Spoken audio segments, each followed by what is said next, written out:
It's another family bonding trip.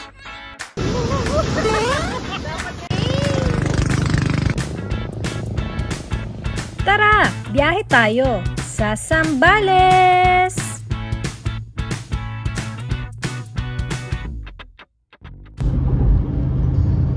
6 AM pa lang, umalis na kami ng bahay. Dahil it's more than 2 hours drive from Pulilan to Casa Angelina, Cabangan, Zambales. At dahil malayo rin ang biyahe, nag-stop by kami dito sa McDo para mag-brunch. Welcome to McDo! Welcome to McDo!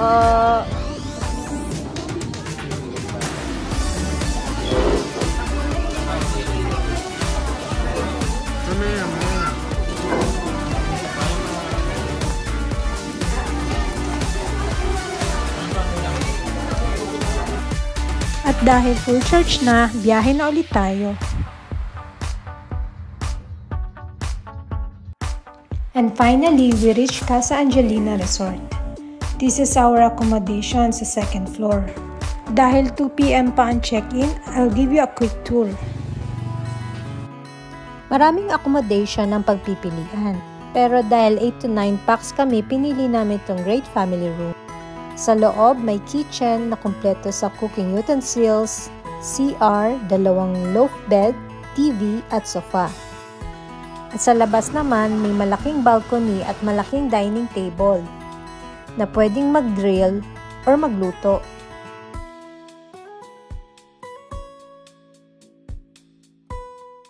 Hi guys, nandito po kami sa swimming pool.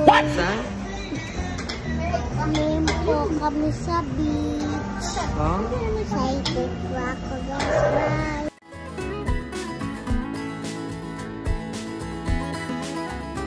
At kung gusto nyo naman ng sobrang lapit sa beach, meron silang front beach accommodation na sobrang ganda ng view. Sobrang well-maintained ang resort na to at mababait pa ang staff.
See you in our next trip!